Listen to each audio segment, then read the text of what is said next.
Haffenger's going to take it right foot to top. Oh! Doncaster Rovers have done it!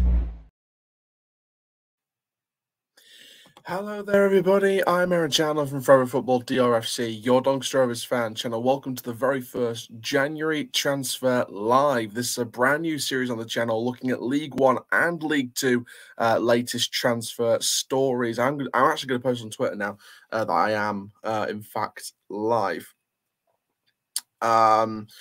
But we're going to be going through different stories from League One and League Two. We're also going to speak a lot more about Doncaster Rovers, of course, because obviously that is the club we support.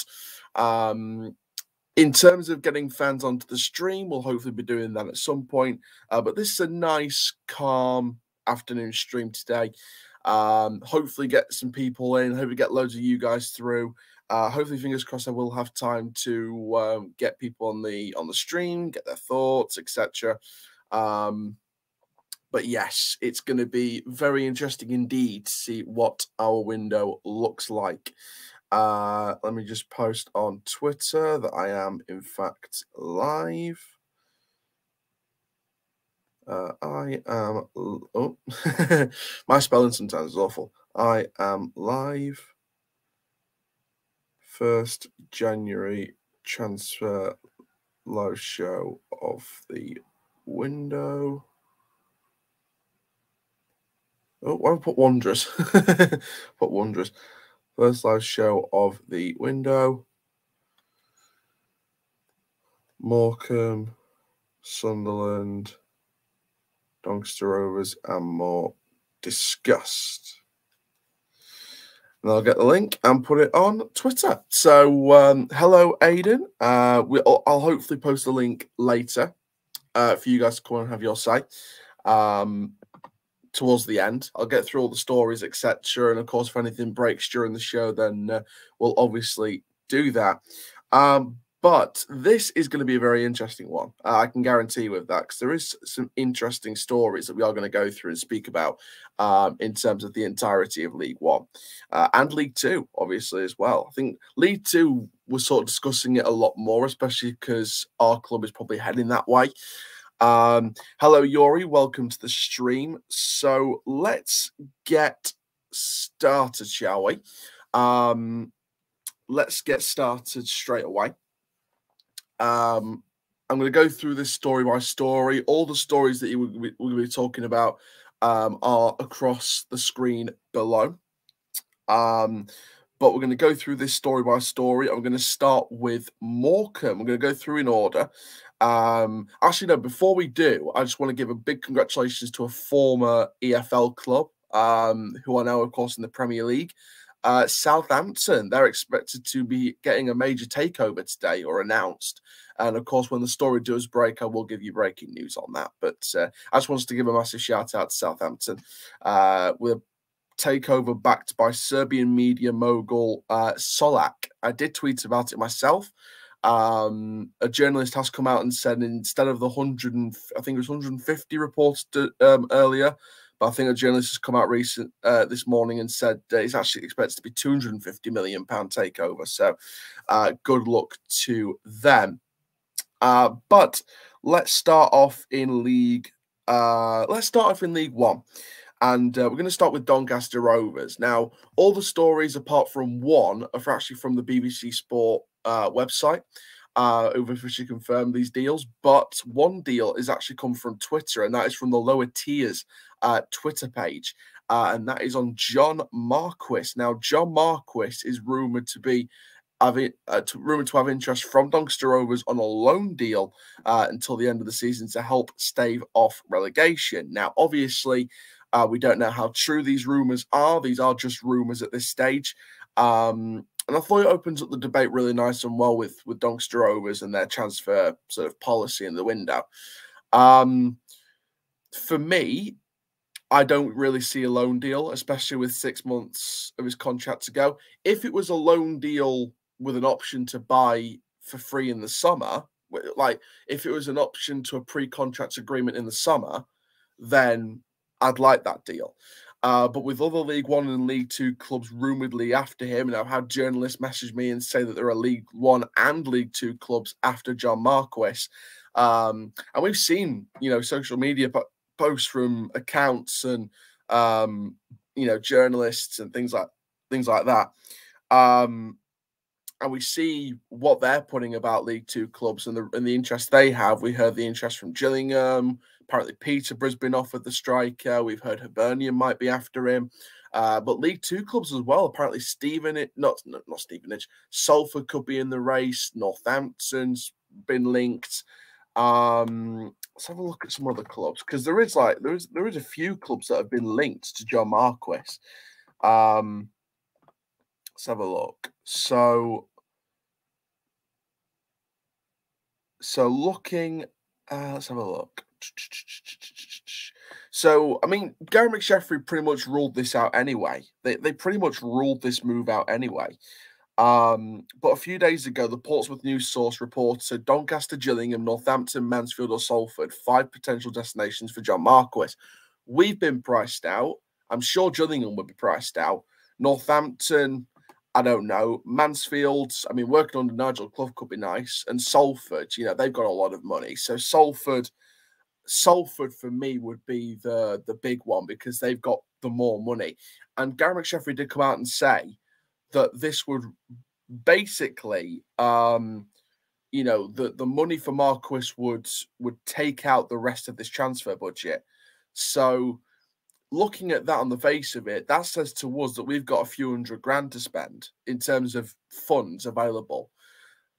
If we don't spend those funds, I would seriously start to question our transfer policy and how we run the club on the football side of things. Now, obviously, like I said, it's not all about money, it's what you do with it. We haven't necessarily been big spenders before, even when we were under previous ownerships. Yes, we had that transfer record a decade ago for Billy Sharp. Yes, we've had other things happen to us in terms of actually spending money on transfers.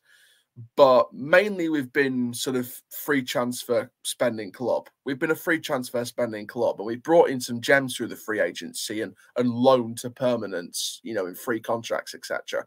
So we're not exactly spenders, but, it would be nice to maybe see something like that happen, like every once in a while. But realistically, that might not be the case. Realistically, what we're looking at here is people who are out of contract in the summer, or, we're looking at things like loanees and people that are going to be out of contracts in the summer and free agents, basically. I'm going to turn my ring light round just so I can give you guys a bit more lighting. See if that works better. And then this one as well. Give you guys a bit more lighting. But yeah, it's a weird one for me. I don't see Marquis coming back. I think it would just eat up the entire budget, and I think they will want to choose. I mean, yes, they come out.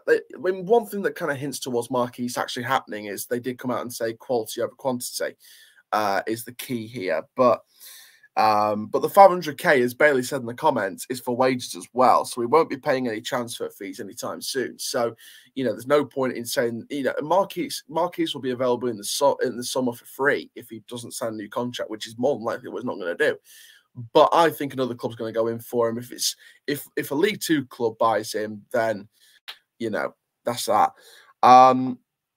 Look at Mateusz Musialowski, very high rated at Liverpool, a Firmino-type player, but can also play out wide, 18 years old. Let's have a look. Musialowski, Liverpool under 23s. Again, it's not the experience we need right now. We need experience. I'm not too sure. I think we need experience. I have big doubts that he would join you guys. Yeah, I've got major doubts because I don't know if we have the capabilities to sign him. And even Gary McSheffrey came out and said it would eat up our entire budget. So I don't know. It would be a good loan deal for both parties. It would, but it's just a case of whether we actually do it. Afternoon, Charlie. Of course, Nell's in the comments as well. I will put the StreamYard link in the chat so I can get you guys backstage. The 500K we have to spend is for wages as well. Don't think we'll be paying any transfer fees. I think Marquis is coming back because apparently we are favourites. We might be favourites, but that doesn't mean we'll get him. Ryan Loft, only 50k, I'll take it. Decent record we report him over the last few years, a target man, which we need, and still time to grow. And I'm going to go on to that signing in a bit, Charlie. That's a great signing for you guys. Niall and Charlie, I've put the StreamYard link, if I can find it. I've put the StreamYard link in our EFL show chat, so you guys can come on. I will put the StreamYard link in here as well, so you guys can start flooding in backstage. We'll start getting you guys on after we've gone through the rest of the League One stories. There isn't a lot left to go. There's only 2 League One stories. Then we'll have a break, speak to you guys that want to come on and have your say. Then we'll go into League 2 stories. We'll keep some of you guys on, actually, as well. But let's go into our first other League One transfer story as confirmed by BBC Sport, and that is, of course, from Morecambe. Now, they have completed the signing of Jacob Badow on loan till the end of the season from Premier League Burnley. Now, the 22-year-old made his senior debut for Bury before moving to Aston Villa, where he played for the under-23s. He went on to join Scunthorpe, making 53 appearances before joining Burnley following his release last summer. Now, Stephen Robinson said he's played at League 2 level with Scunthorpe. He's not a boy who's not played. Now, I think for me, I think this is a decent signing. I think this is a nice young centre-back. Plenty of room to grow, plenty of time to develop. Is developing with a decent squad with the likes of Cole Stockton, Diagaraga, all these different players from the Morecambe setup. And he's developing with a wonderful squad. So for me, I think it's a good signing for Morecambe. Now, of course, also in League One, we've got the story about this teenage wonder kid over at from Ireland. Now, this is Hume. This is Tri Hume. He's set to join Sunderland from Linfield, the Northern Ireland under-21 footballer. Of course, he's played with Galbraith in the Northern Ireland under-21 setup. So I don't know much about this guy, but the fee is believed to be in the region of £200,000. Now, the 19-year-old defender has caught the eye of multiple clubs in England and Scotland, following impressive displays for the Irish Premiership champions. Michael O'Neill's Stoke made a late push to sign the teenager, who also attracted interest from Lincoln City and Celtic during the summer window. He spent last season on loan at Ballymoney United and has become a virtue ever present under manager David Healy this campaign, scoring twice and excelling at right back. He's set to join compatriots Corey Evans, Tom Flanagan and Carl Winchester at the Stadium of Light as the Black Cast push promotion to the Championship. Now, I've heard quite a lot of stuff about this teenager, quite a lot of exciting things as well. And I think, personally for me, I think this is a great deal for Sunderland. Like I said, I've heard a lot about this guy, and I think that overall, from what I've heard about him, I think he could be a really good player for Sunderland and a great young player to keep pushing and developing. Now, obviously, there has been some other stories going on. I've just seen the announcement about Nathan Patterson from Rangers. News from Gillingham. Got news from Gillingham, ladies and gentlemen. Breaking news. The manager informs us that a deal to sign a young Premier League striker on loan is close. So that has come from Gillingham Football Club. That's come from Gillingham Football Club. But yeah, this is interesting indeed. Now, obviously, it's going to be interesting to see how this goes. I'd be interested to see what happens here. I'd be interested to see who this is. Who do you feel like this could be? Who's the Premier League loanee that's coming to Gillingham? Looking elsewhere, I know that Plymouth Argyle is, there's talks in the next 24 to 48 hours. They're going to sign the young former West Ham youth Alfie Lewis. And speaking of Plymouth, Niall is here. Niall, let's go to Plymouth first of all. Obviously, I don't know if you've seen the news, but I think you probably have, that Alfie Lewis is set to sign in the next 24 to 48 hours. Your thoughts on that? No idea who he is, to put it bluntly. Yeah, I haven't got a clue who he is. I'll do my research if we sign him, but yeah, good little signing. I don't know if we got him on a free or what. I couldn't possibly tell you. If we're spending money, I'll be shocked. Well, nah, I can, because it's not really our style. I can say from according to the 72 of the football.league.com and online journalists, it looks like it will be it looks like. Oh, let's have a look. I believe it's set to be a permanent from the sounds of it. It looks like it's going to be a permanent deal. Yeah, but who's he with? Is he with a club or is he a free agent? He was at West Ham, and then I think he's at St. Pat's at the moment. Yeah, he's at St. Patrick's Athletic, so it will be a permanent deal. When's it? I don't know when his contract runs out. So it's a madness. I mean, if we do get him, then no idea. I think I spoke to RJ about this one. He said he was a good little one. So yeah, he's a central midfielder. He can also play defensive midfield and attacking midfield. He joined on the 1st of July this year on a free transfer. So it looks like Plymouth are spending money on this one. I don't know. Where's that money coming from? To be fair, we've done all right actually financially. The EFL lads are back together for this stream. Why don't you put names on your channel? By the way, I've got a cracking name right now. Who, me or Aaron? Let me try and find it. I've got I'm at Nile_PAFC43. Oh yeah, I see it in the. There we go. There we are. How the hell? I mean, we are going to talk about the League Two transfers because there is a few stories, obviously, about Ryan Loft. We've got Ed Upson to Stevenage. We've got Edmonton to Port Vale. We've got Dion Pereira to Bradford. First of all, let's talk about this, shall we? How the bloody hell are we 3-0 up and we screw it up big time? It's Doncaster, mate. Take Bogle, Gardner, and Barlow off for rubbish players. I mean, I'm happy to help you here, but it's because you're Doncaster, mate. You've been doing this all season. I mean, yeah, it's just the final nail in the coffin for us, isn't it? When you go up 3-0 and lose 4-3 to Morecambe in the relegation zone, who've just got out of it, then the nail's in the coffin, especially since we've got Fleetwood on Saturday. And then the next 8 games are against top 8 teams plus Ipswich. I mean, it's not exactly looking good, is it? We're going to get relegated by March, probably. Not mathematically, but no, you're screwed. I mean, you're relegated already. Like anyone who I could sit here and be like, oh yeah, you'll be fine. Yeah, you got no problems. You'll start. No, you're already relegated, lads. You might as well start prepping for next year because I think we're down. Yeah, well, I've said this for ages, and I sort of predicted this would happen. But Bristol Rovers had like 22 points. If you even got 22 points yet, we've got 16. You're screwed.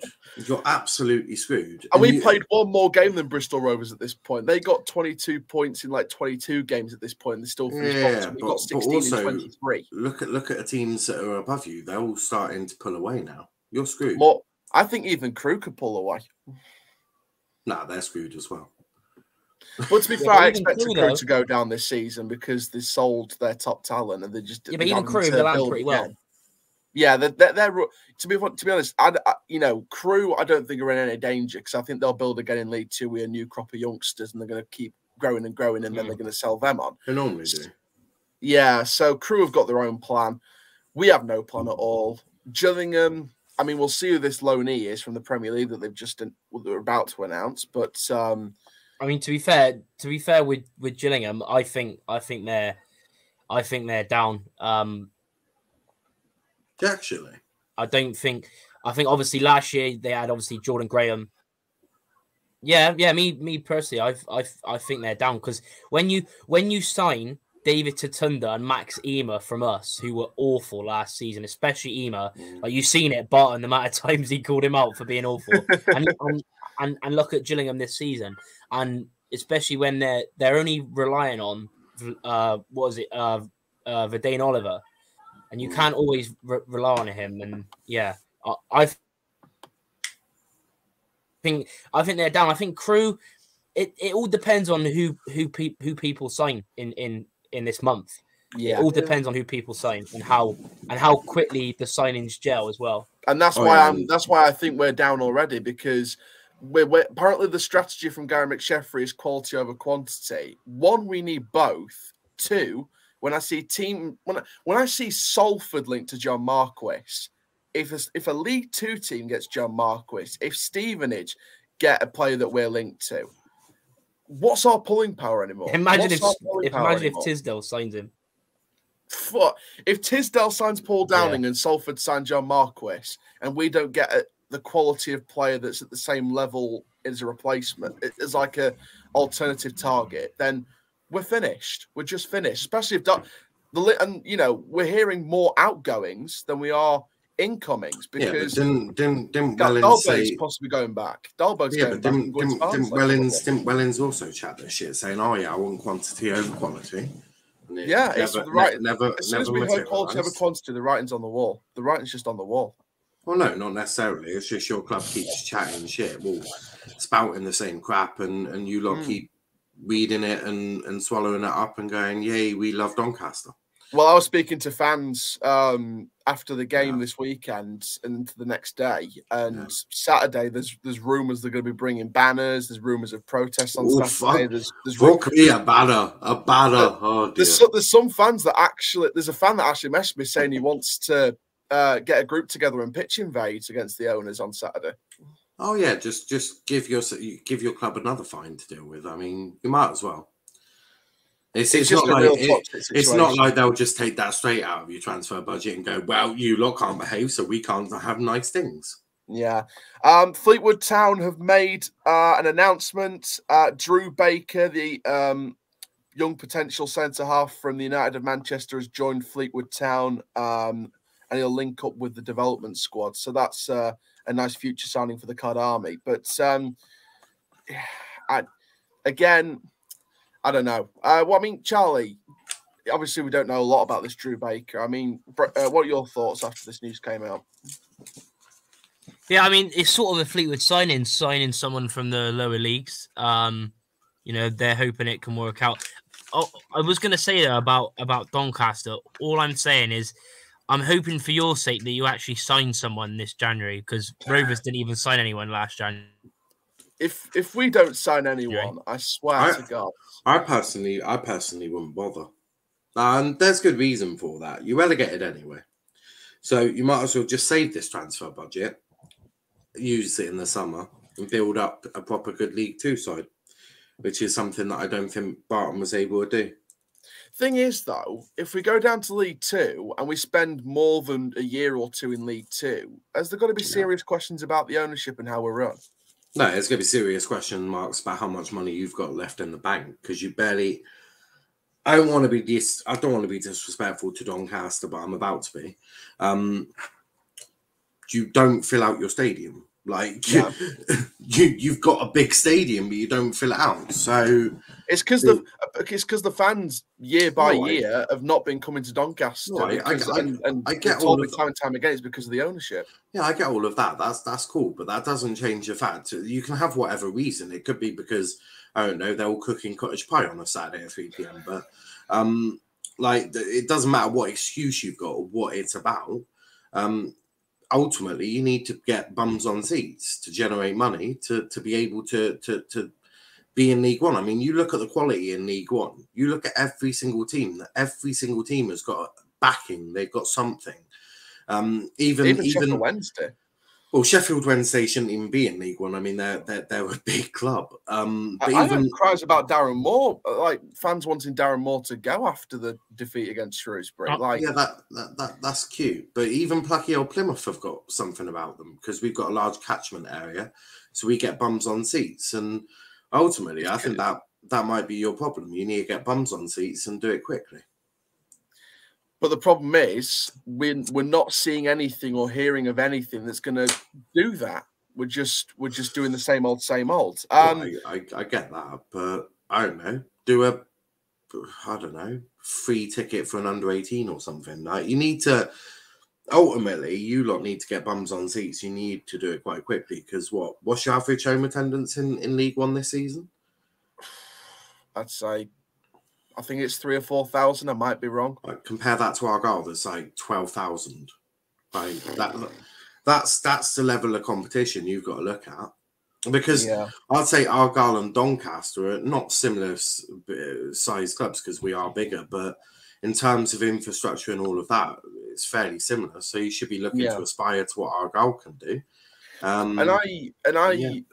mean, but Ronnie does make a good point underneath there. Geography isn't on our side like Plymouth. Most fans in Doncaster support Leeds United, Liverpool, Sheffield clubs, which I can understand that, to be fair. I can understand that, you know, down in the southwest, you've really only got Bristol City and Argyle. So I can understand that completely.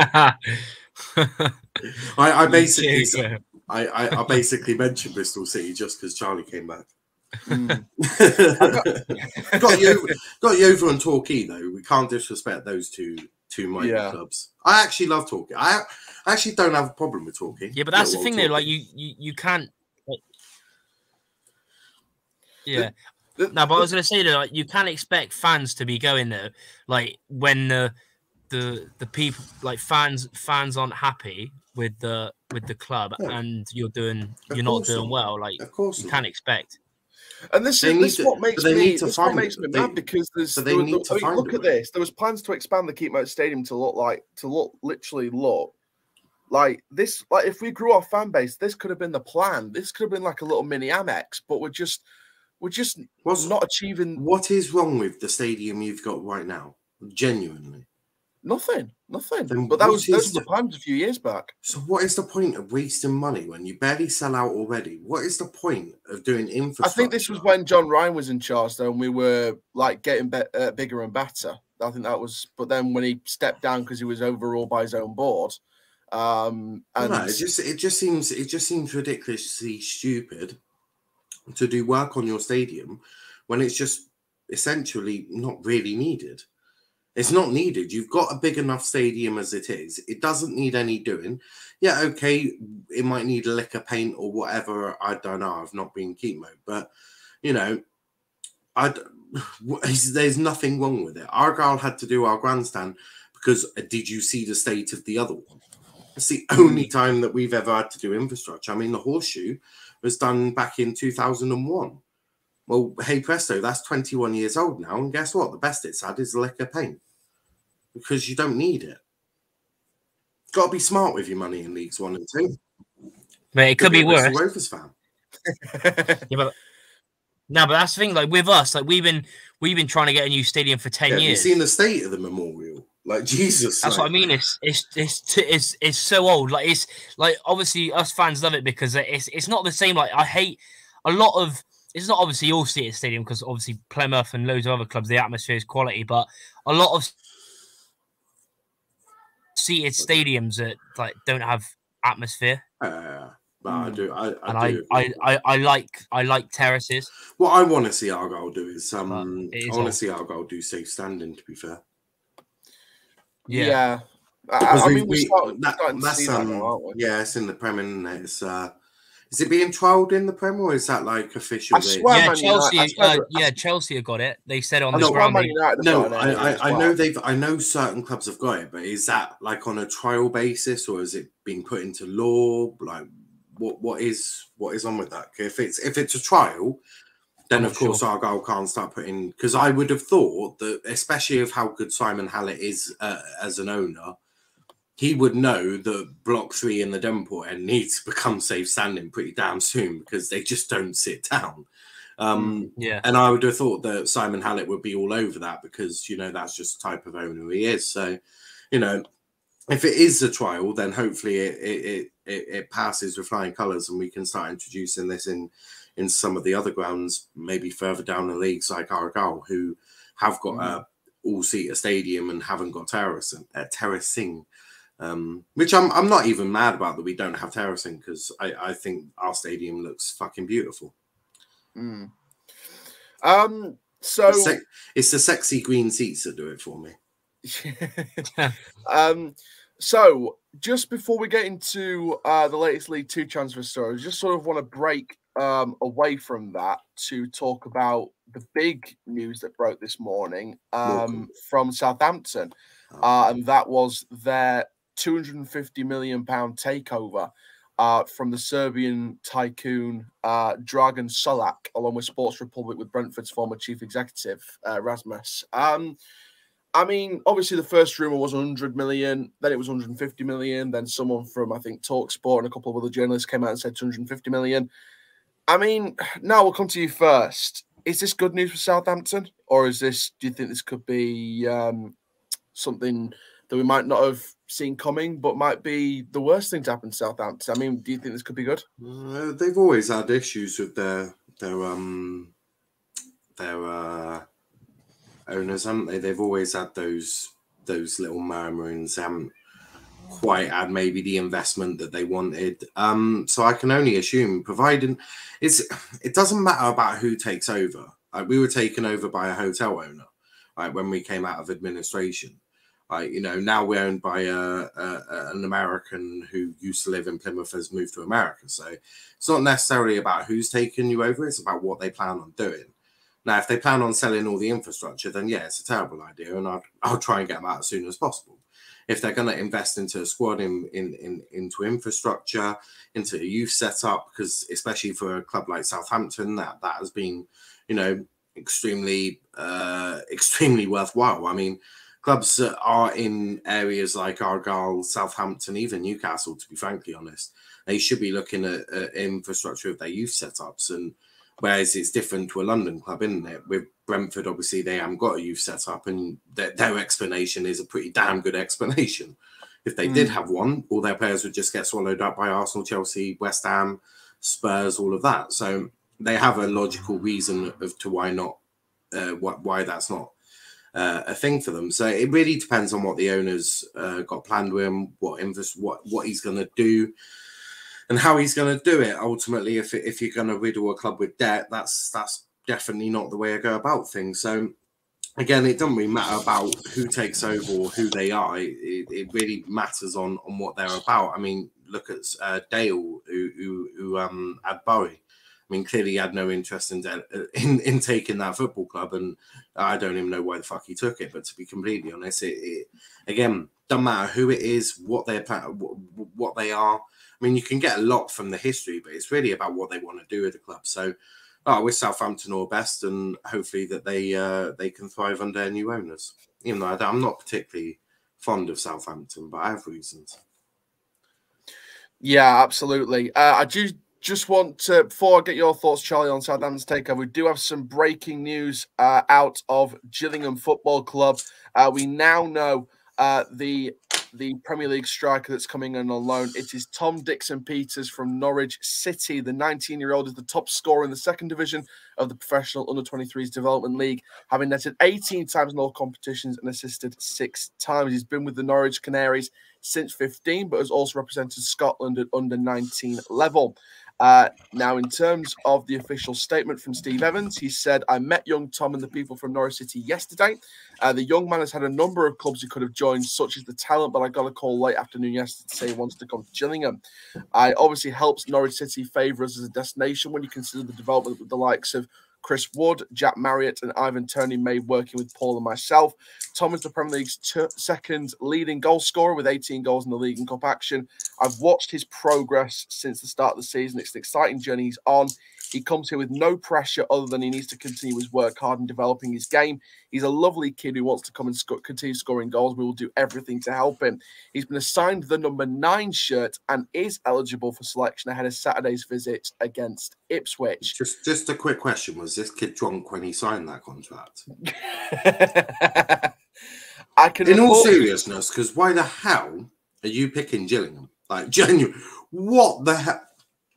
For a young kid who's going to be playing up front, they want him to go to Gillingham with Steve Evans' ball. Is this kid like a tank? Like, is he a target man? Because I can only think that him being a target man is the reason he's gone there. Because any other reason seems a pretty stupid reason.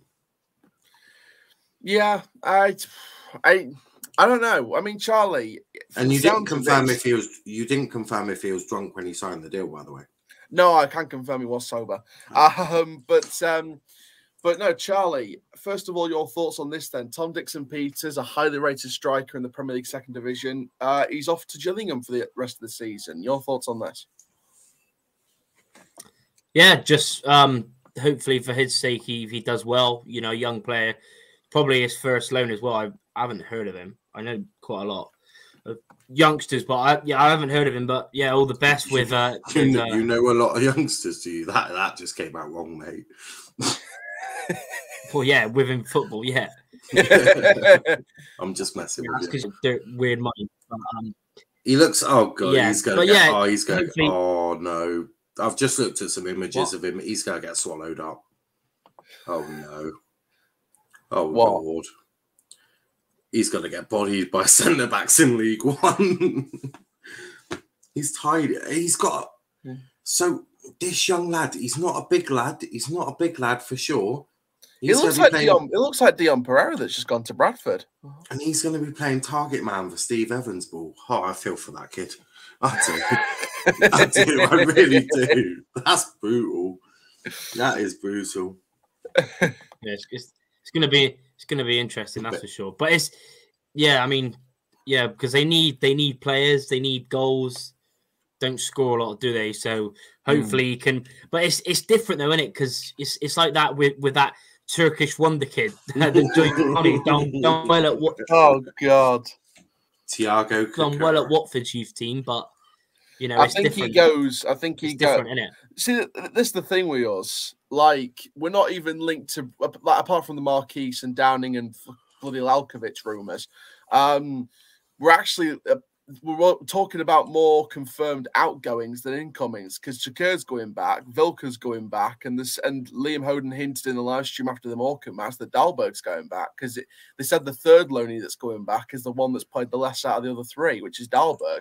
So it looks like why has Dahlberg, considering you lot said that, well, you don't want to quote Doncaster fans, this was coming from that one here. Called him the Swedish god or something? Yeah. So and then how's he lost the Swedish god? How's he lost his spot to Lewis Jones then? Who, might I add, I'm not entirely convinced by either, if I'm being honest. Yeah, but even didn't that Lewis Jones have a. Who was it against in pre-season? He had a howler. Was it Sheffield United? It was, I think so. Yeah, or it was one of them. I remember. Yeah, had a howler, and the thing is, Lewis Jones wasn't even at fault for the goals we conceded against Morecambe, and he still got abused for it. He was still commanding his box. He was still communicating with defenders. He was actually... Yeah, but it's going to happen. It's going to happen, though, isn't it? Yeah. It always happens. If you let him 4 goals... if you let him 4... The fans are hardly going to be like, we love you, well done, absolutely incredible. Goals he should have done better with. One of the goals he should have done better with. But the other ones weren't really his fault. Yeah. Well, if they've gone past him, I'm sure there's something he could have done. Depends. What? If he has 2 working arms and 2 working legs and can jump? Like, what's it depend on? If he stretches as much as he can only go so far. He's not a tall keeper, though, is he? I don't exactly. think. He's got his limits. He's quite small for a keeper. Midget. To play under Evans, you need to be 8 foot tall and have 4 takeaways every week. Not foul. We need to watch Gillingham every week. Jones is better than Dahlberg. Jones equals Donny's Rover 1. He's one of our own as well. And I think that Dahlberg, to be fair, I think the writing was on the wall for Dahlberg being left out of the squad every week. I think he was probably going to go back anyway. Yeah, that's the question I got. Why was he left out? You called him a Swedish god. He must have been doing something right for you to say that. Maybe it was stuff in training. Maybe it was stuff that we didn't know about in training. Or maybe it was the fact that he was going to go back. Maybe it was that he was going back and he'd rather play Lewis Jones instead. Or maybe he just wasn't as good as you thought he was. Because when he played against Argyle, I was hardly convinced by him. He saved us a lot more times than he made mistakes, but he still made mistakes. But that might be it.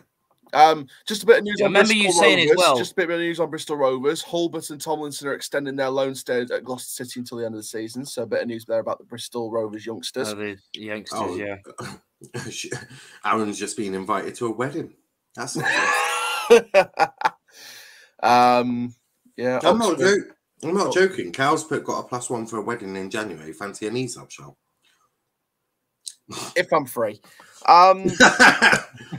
Yeah, he might be washing his hair that day, apparently. Back in the 4-0 versus Sheffield United pre-season. Howler indeed. It was a howler, but it was Sheffield United at the end of the day. But to be fair, we narrowly lost against Newcastle and they were playing poor. So it works both ways. But no, going back to the Southampton takeover story, just while we had that story about Tom Dixon Peters. Charlie, looks like it could be £250 million. Reports of 150 million. Your thoughts? Yeah, hopefully it works out for them, because I like Southampton. I like the way that they always try and put youth players for the team, go about their business quite well, and of course they've got they've been in Europe before. Remember when they were in Europe, like, what was it, 5 years ago? Was it Koeman, when they were in the Europa League and they were playing like Inter Milan away? And yeah, hopefully it just works out for them. I mean, the only thing I don't like them for is when they took Ricky Lambert off us. But apart from that, all the best to them for that. Yeah. What's that comment about Jay, that you bang the drums like you bang girls? I mean, if you're banging a girl like that, you've got some serious problems, mate. Unfortunately, Hull haven't done any business yet. Maybe it's got something to do with the takeover. Maybe it's a case of bring the takeover in, get the money in, and then just spend, really, depending if there's a restriction in place for the window. Jones' confidence was shattered by Wellens. That I can probably agree with. I think Jones's confidence was shattered a bit, especially, for me, Jones just needed game time just to let him build, but he just wasn't getting the game time under Wellens. Now he is. And he's doing really well in training, so that's why he must keep getting picked every week. But if Dahlberg goes back, we need a permanent goalkeeper to back up Lewis Jones in case he gets injured. And with Ben Bottomley coming back from his loan at non-league as well in February, we can't rely on Bottomley if Jones gets injured because it's just way too inexperienced. No. But again, Charlie, I was saying earlier about the Marquis loan deal. For me, I just don't see it happening. And with people like Salford interested in Marquis, we have a lot more, what seems to be a lot more money, which is embarrassing enough. But with Salford and clubs like that in for him, sounds like we're going to be priced out of a deal here. Yeah. Yeah, I mean, it's a weird one, isn't it? Because you think it's an, I don't know. Apart from, of course, they're trying to buy their way to going up. Like, who wants? I went there this season. Like, it's a crappy little stadium. They get about 1,000 fans. Like, who really wants to? Surely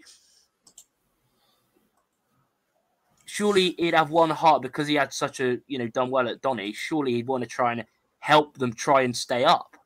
Really, and but. I wouldn't be surprised if he went Salford, because Salford aren't, they're down there. They're like 17th, 16th or 17th down there with us. Not far off the playoffs. It's only like 7 or 8 points, but still but it'd be a hell of a good signing for either team. Salford, it would be class, like him and Ian Henderson up front. For you, I think you definitely need someone that knows the club. I know it's changed a lot since he left. When he left, you just you lost on penalties, didn't you, in the playoff semi-final? It's not changed at all, Charlie. And you were doing well. What's changed at Doncaster? What's changed at That's Doncaster? a good point. What's actually quite changed? a lot, considering at that point they were fighting to go up to the Championship. I was being sarcastic. Now they're... one moment you were fighting for Championship, now you're fighting for League Two. Well, no, to be fair, a better question is what's actually changed for the better? Yeah, nothing. Nothing. We do have some breaking news via Fabrizio Romano going to the Premier League. Newcastle are confident to complete Kieran Trippier deal in the coming hours. Work in progress also today afternoon between the two clubs. That's so not Trippier not great. That's not breaking news. That's been going on for fucking that's pretty much done. Also, have you seen yesterday and today they're being linked with £20 million for Ben Brereton Diaz? Well, yeah, I mean, that'll bring a lot of money to Blackburn Rovers to find the right replacement. Well, no, do you know what? I'm not actually surprised by that move because that is exactly the type of player that I think Newcastle probably look to be getting. Because if they do go down, they're going to want someone who can fire them straight back up. Diaz for Blackburn, he's not been too shabby, has he, for Blackburn? Mate, he's been on fire. Yeah, I was being sarcastic, mate. He's got 20 goals. Of course, he's on fire. Yeah. Like, so he's the exact player profile that Newcastle should be looking for. Yeah. Let's go through some comments then. Multiple rumours though. Regan Slater coming back on a pre-contract. So there is one deal. Can't wait for you to race the owners event. League 2 edition. I like how you skipped the bit where it said Niall up front over Kaka. I mean, there's no need to put that up because we know he's a better forward than Chaka. Please, directors, come out. Sign me up, Doncaster. Please, directors, come out of your comfortable lounge and do us all a favour and leave the club completely. Please tell us the true football supporters. The situation we're in, though, Kenneth, and we can scream board out all we want. I won't say those words, but I know a lot of people will. But the problem is, who round the corner is going to buy the club? Yes, Southampton can go and get this tycoon from Serbia. Yes, Newcastle can get these billionaires from Saudi Arabia that gets blocked once. What can we do? What can be how can we attract a buyer to this club? And it was said at the Meet the Owners event. The owners came out and said, when we want to leave the club in a sustainable position where a buyer can come in and look at the club and take it to the next level in a different generation. Who would come and do that? You could sell Doncaster Rovers to Coca-Cola so they can bottle up in your stadium because bottle jobs, aren't you? Red Bull Leipzig versus Coca-Cola Doncaster Rovers. There you go, problem solved. Don't forget our Jordanian owner as well. Even though it's done nothing because we've been relegated. But yeah. Find it funny how the majority of fans slag Marquis off constantly while he was here, and now the same people are wondering why we got rid. That's another thing I don't get. Preston, why were people slagging him off? Because they think he's a B-Tech Andy Carroll. That's what the nickname was that people gave him. He was on fire for you lot. How can you slag him off? We bought him for barely anything, and we turned him into an absolute goal machine. And Pompey screwed him over. Because you got him from was it Millwall? Yeah, for nothing. I think it was a free deal. It was pretty much a free deal. It's ridiculous. Wow. And this is what I mean. We're not a spending club. We usually get free deals anyway, even before we were in such a mess League 2, like in the League 2 position. We were getting free. Does every club in the EFL. I don't get why people are saying spend money when we are a free spending club, like many other clubs in League 1. Yes, Sunderland spent 200k on Tri-Hume this window, but it's only the old deal here and there. Yeah, but that's Sunderland. They've got exactly. We're a free spending club, and I don't get why people say spend money. Completely different. When Gary McSheffrey comes out and says the 500k for Marquis, well, whatever the budget was for Marquis, we needed the entire transfer budget, and we're saying £500,000. That's including spending on wages. We're not going to spend transfer fees in this window. It's going to be put towards wages. It's going to be put towards any extra instalments that we might pay, because let's face it, Marquis and Whiteman's sell was done in instalments. So it's going to be step-by-step budget.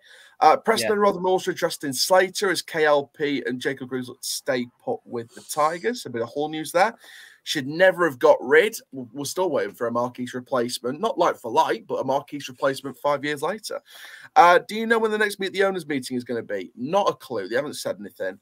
John Ryan and Lewis Tomlinson. Apparently, John Ryan was still owning the club, and yet he failed a fit and proper person's test. No idea. Akun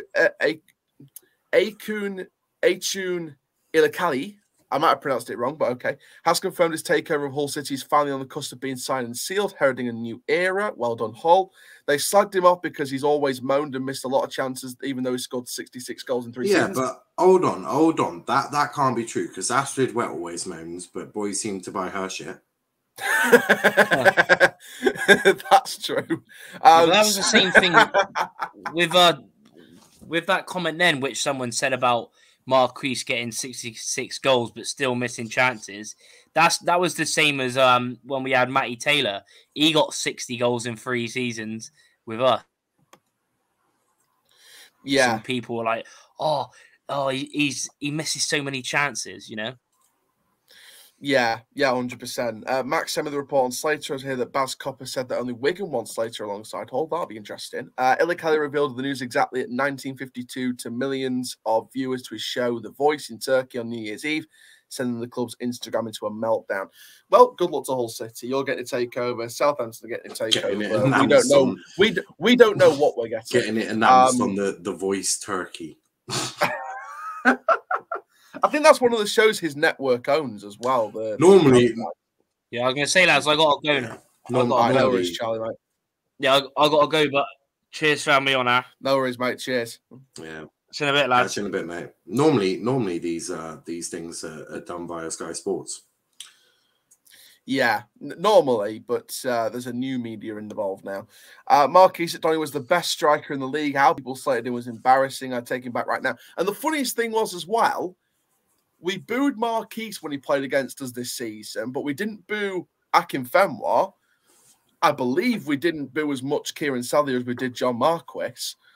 You know, and Darren Moore as well. Like, you know, one rule for one, rule for the other. What's that all about? 20-plus strikers don't come around as often as people think. Every club wants one. Fajiri was brought in as a replacement and has done well so far, but has been injured this season and half of last because our medical team screwed it up with setback after setback. That's probably why.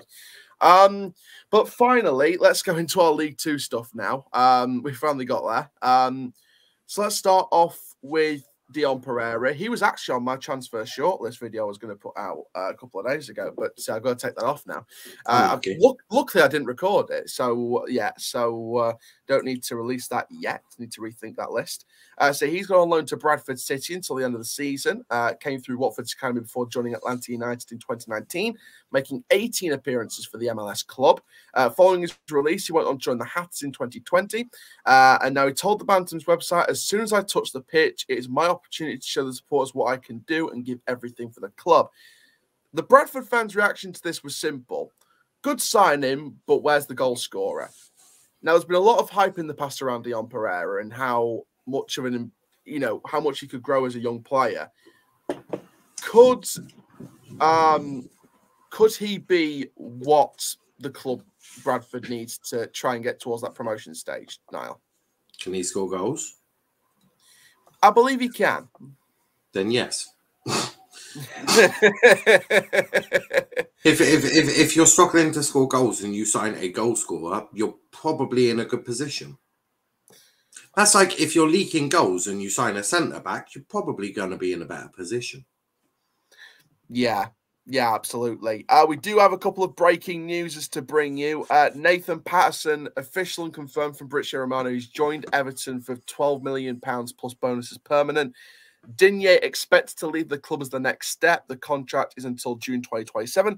And breaking news from Southampton's official account, they have confirmed that Sports Republic has completed the acquisition of the controlling stake in Southampton Football Club. So the Southampton takeover has been officially confirmed, and Nathan Patterson has been officially confirmed by Fabrizio Romano to Everton.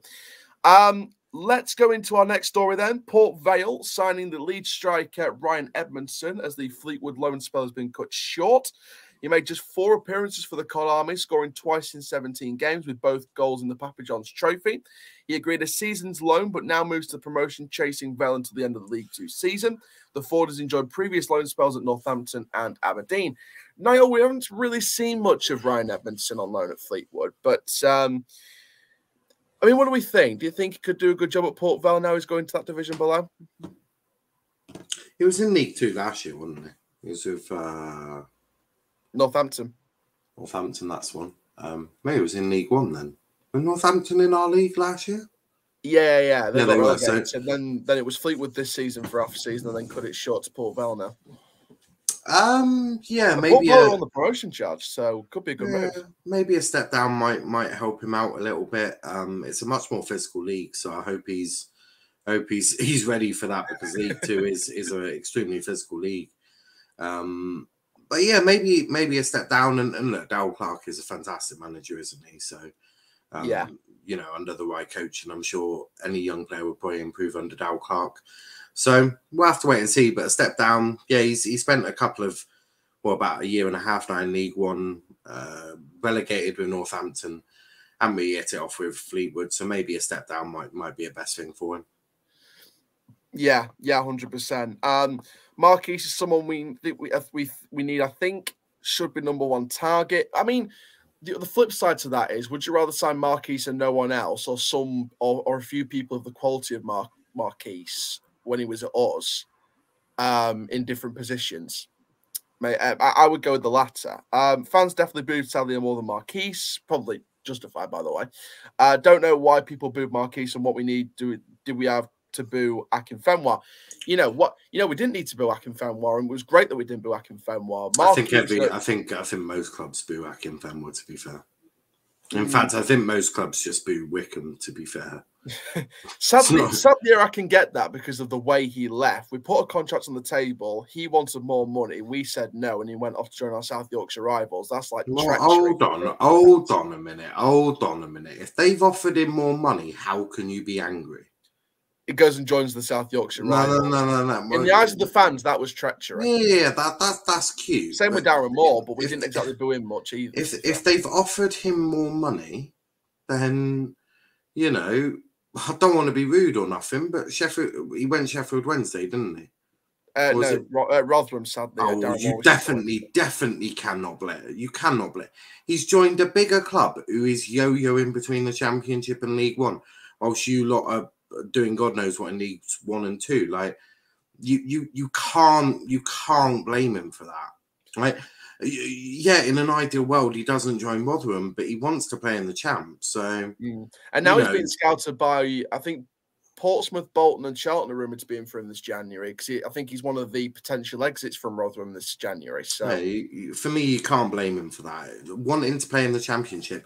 Look, your club isn't getting to the Championship any day soon. So, to be fair, you can't really blame him for that. I mean, it's like I don't know. It's not really comparable, because if they joined Exeter, they really have downgraded. So, you can't blame them. You can't blame him for that. Yeah. We signed Marquis. He gets no goals. Where's the service? A winger, for me, is one of the positions that we need, because we need to have better service, especially with John Taylor being out injured again. I'm sure we had Dion Pereira on trial, but he rejected the terms we offered him. Again, the club's screwing up again. Same if we sign Grigg in August. He barely have any goals with the current service. Yeah, again, proves that a winger is what we need as well. Dion Pereira, I think, will be a good sign for Bradford. He was on trial a couple of years ago, was supposed to be very good, but got injured. Dion Pereira will be a good sign for Bradford. Yeah. Who's on offer at Neto? To be fair, that's the focus of the stickers and the banners. Support the team, not the regime. And it's got Gavin Baldwin's face on the Neto dog, and they call it Neto FC, which was, I might not agree with the banner, but it's creative. I'll give him that. To be fair to Sadlier, he left because he wants to play in the Championship. Fair play to him. Rotherham in the Champ 2 and Sadlier went. Yeah, I mean, that's the fact you got to take into account with this. It's one of those things, isn't it? But let's have a look. Yeah, so there's no other stories on social media, breaking stories as of yet. There's something from Wolfenden. I'm guessing he's just talking about a fresh start with the appointment of Kieran McKenna. But with that speaking, let's go into our next League 2 story. And this is all about Ryan Loft. Shane Charlie's gone now. But he joined on a 2.5-year deal with Bristol Rovers. I can speak from experience with Ryan Loft. We did play against him in the FA Cup and the Papa John's Trophy. And he was a decent player for Scunthorpe. He was one of their only good players. So for me, I think that this is a good move. But for Scunthorpe, on the one hand, selling your best assets and putting the money back into the budget could be smart if you make the right replacements. But now, on the other hand, selling your best players and not replacing them properly could push Scunthorpe further out the Football League this season. Yeah, I mean, they're screwed if they can't replace him. I mean, genuinely, like, they had him and they were already screwed. They've now lost him. I mean, I can't imagine what sort of screwing that will do to him, but I absolutely cannot see it. I mean, you have to, if you're in a position like Scunthorpe, let's be fair, you have to replace him, especially if you've been shocking even with him there, and you're going to lose him. I mean, where do you go then? I mean, I don't even know if Scunthorpe have got the money to replace him with, whether it be a free signing or what. So, it's an odd one. It's like if Doncaster got rid of Tommy Rowe and didn't replace him. What are you expecting? Things to just work out really, really well? Like, no, it don't work like that unless you've got like a freaking Mason Greenwood in your youth academy who can step up and do it. Then no, you have to go and replace him. So, now for me, Scunthorpe are just screwed. Also, thanks for a lovely comment, Will. Also, I wasn't going to put it up because it was kind of disrespectful, but I'm not a poor man's pie face. I'm just Niall. Yeah. Couple of updates here from Max from the Hull side of things. Emirhan Aydogan has officially left Bursaspor and will perhaps be in contact with Hull within the next 2 weeks. Final approval from the EFL is expected in the next 48 hours to bring the Alam's ownership of City to an end. So, big change at Hull City. Is Grant McCann going to be there during that change? We'll have to see. Any more away days lined up, Chell, MK Dons, Sunderland, Pompey? I do still have my Lincoln ticket, so when that game gets rescheduled, I will be at Sinsel Bank for that game. I've already got the ticket purchased for that. Sunderland, I'll try. MK Dons, I'll see what the travel's like. Portsmouth would be a nice trip, but again, I'll see what happens. Also, again, thank you for the lovely comment, Lucas. Try not to cry too much tonight. He's been on the channel before when we spoke about the Morecambe defeat. Just asking him not to cry, to be fair. That's all. Don't want him getting upset.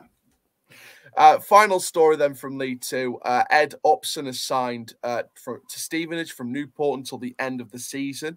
So this is he joined last summer after making more than 370 Football League appearances for Yeovil, Millwall, MK Dons and Bristol Rovers, featuring 19 times for Newport this season, but not playing since a 1-1 draw on the 23rd of November with Crawley Town.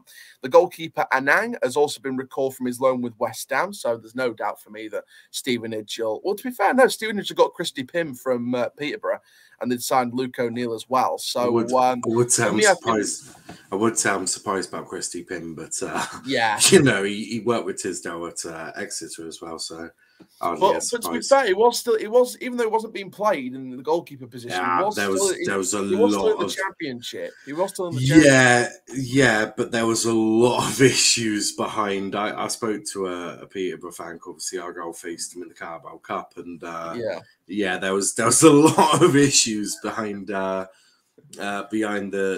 sort of behind closed doors that went on there, especially of him and Darren Fletcher. So I'm not 100% surprised that he's left. Am I surprised he's dropped that far down? If I'm honest, I never really rated him as a goalkeeper, and that's not just because he played for Exeter.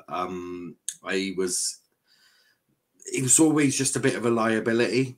I've always thought of him as a liability, and there's not too many teams in League One that I think need a goalkeeper. So, you know, yeah, I'm not awfully surprised. I'm sure he'll love working with Tisdale again. He probably gets on quite well with Tisdale from what I can remember. Yeah. From a Mang's point of view, I'm sure he'll get another loan elsewhere in League One or League Two. In terms of the Ed Upson deal, though, he spent a decade in the Championship in League One. Does he provide a lot of experience for you that's going to get Stevenage out of any relegation trouble, or do you think that maybe his best years are behind him? Who? Ed Upson from Newport. A little bit of know-how won't do Stevenage any harm, will it? You know, when you're down there, you want a little bit of experience, that calm head. It won't do him any harm, honestly. If he's still got it in him. I think he's played a few games. It is League Two. I don't want to be disrespectful to League Two, but the standard is a lot lower than the standard in League One, which is why I'm sort of surprised that Bristol Rovers have struggled so much. But no, in terms of that, a little bit of know-how, especially when you're down there, because you know you want you want your players to be calm, controlled. Sort of not emotionless, but you want them to take away the emotion, because you know, having an emotional player on the pitch is probably the last thing you need in a relegation scrap. Argyle found that out when we were down the bottom end of League Two. We signed players like Darren Patterson and Guy Branson, who, you know, most people would have said that they were more than finished. The lack of, you certainly wouldn't play a high line with Darren Patterson, Guy Branson as a back two, but we had Maxime Blanchard with them. But it really does help when you're down there having that calm head. Darren Purse was absolutely fantastic when he played for us. He was quite an old one as well as Guy Branson, and that really does help. Helps the younger players as well. Gives them something to learn from, and pick a question, because no matter what level you're in, if an older person comes in who's a bit more experienced, you can pick a brain. And in football, I'm sure for a younger player that will probably be quite helpful. So no, it will help Tisdale, and it will certainly be quite a helpful guy to have around the sort of training. Yeah, 100%. What happened with Quim? All went quiet on that front. I'll believe it when I see it. Southampton takeover done. Yeah, we know. Quim for goalkeeping coach, I heard. He won't be goalkeeping coach because Steven Hernandez has been promoted from the academy, so that's definitely not true. How long are you streaming for? Not too long now. Sorry, I'm just totally frustrated at Rovers and very angry, which maybe why I'm taking it out on the board. Well, to be fair, they're the ones that are putting supposed to be putting the funds in and the tools to help the recruitment team to bring the players that they want to bring in. So, the board do have a factor in these decisions. I think for your club, I think everyone's got to take a bit of the responsibility. Graham Young is taking less flack than I believe he is. I just think it all needs to be equally dished out. You've got a pie, cut it into however many pieces it needs to be equal. I mean, Wellens needs to take a large slice of it because, players like Omar Bogle frozen out. Omar Bogle comes back in and is doing all right from what I've heard. I think he's injured now, but he was doing all right from... To be honest, he's one of the players that cares about the club. He got injured at Morecambe. He went off around the pitch and he was kissing the badge on the way around. He cares about the club. Wellens made a catastrophe of an error there, and you probably ask yourself, if he had stuck with him, if he had played with him, what difference does it do? I don't really know what Graham Young's job is, but he'll obviously need to take some blame. Your owners will need to take some blame, and the players need to take some blame. They're not blameless, right? Oh yeah. Some players need to be having their contracts ripped up. No, all of them. Not all of them ripped up, but all of them need to take collective responsibility. Because at the end of the day, it's all of your fault. Every single person, apart from the fans, because I don't think any of you are doing the transfers and tactical briefings, but everyone associated with Doncaster needs to take a long, hard look at themselves and think, what have I really contributed? Have I been as good as I can be? Because the mess you're in, I mean... It's sad. I sort of saw it as predictable, though. I predicted it the minute Richie Wellens walked in that door. And I know Richie Wellens is a club legend and all of that. Yeah. But I knew this was coming. I knew it because this man, I know he got Swindon up, but he only won the league with Swindon because that was, stopped and they did the points per game. Because if you asked anyone, our goals running for that end of season was so good, we were going to win the league. And at Salford, he won a Papa John's trophy. The Class of 92 documentary sort of showed a bit into his managerial style. Yeah, and I don't quite necessarily think that managerial style suits younger players, which is, I think, a lot of what he's brought in or been given. I think everyone just associated with your club needs to take a long, hard look at themselves and either shape up or get out. I think I'm not an idiot here. I'm not deluded. I think relegation's now done this season now. I think relegation's now done. Yeah, but it's about building. It's about relegation. But now the people in the club need to look at this in the summer and think, right, not what did we do wrong? What can we do right now? We need to make serious changes. I would be doing that now. I mean, if relegation is nailed on, which I think it almost certainly is, what's the point of waiting until the summer? Do that now. Do that now. Get the people who need to fuck off to go, right? And then bring in the people you need in the summer so you can try and hit the ground running. Because whilst I've said the quality of League Two in great, if you are not prepared for League Two, get swallowed up and spat out. Look at Bristol Rovers this season. They've hardly found League Two, easy. So I think these decisions and these sort of departures need to happen sooner rather than later, so you can actually go in there, go in the summer with a plan and prepare for this. Because ultimately, if you don't, you'll just get swallowed up in League Two. It's a tough league, as Argyle have found out many a times. I mean, we've been down there. I know. Last time we were only there for a season, but you know, that's because we were prepared enough for it. We kept the spine of the team. We had a good team. Just the manager didn't get anywhere near enough. And you saw that in the last game when our coach, who's only ever managerial experience, is caretaker of Plymouth Argyle, he's done it twice now, gets a result that Derek Adams could never do. So, you know, these decisions need to be made now so that you can have the right people in place ready for your season in League Two. Because I unfortunately for you guys, I do think relegation is done, but you know, heads need to roll. I don't want to be brutal. His head's already rolled. He's already gone. I can't imagine he was the only problem with Doncaster. No, I mean, I think all of us said during that Mansfield game and the games that followed, the problem was further deep rooted than Wellens for a fact. Yeah, we do have a breaking news story though on one of the loanees that's gone back to their parent clubs from Rovers, and this is from Chris. It was Waugh, his Newcastle correspondent for the Athletic. He's just tweeted that Rodrigo Vilca will be joining Alianza Lima, champions in the Peru Premiership division, on loan. So he's off to Peru. So that's so good luck, Rodrigo. But yeah, you were saying now. I just wanted to bring that breaking news. I was just saying that, you know, there's clearly deeper rooted problems and that heads need to roll. Richie Wellens was not the only problem.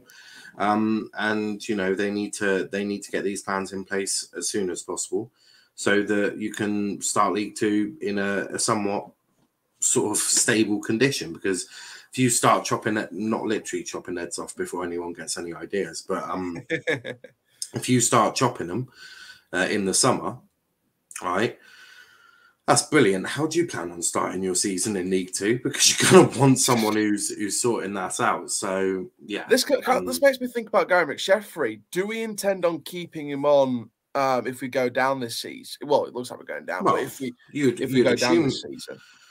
You'd assume so. Yeah, you'd assume that he would. I mean, I can hardly imagine you're fired for being relegated when your team is this far down with the chances of staying up limited. But yeah, no. And Ronnie, I know you've got half a season to go, mate. But when you're bottling a 3-0 lead to Morecambe, who's down there with you, the chances of you staying up are so slim.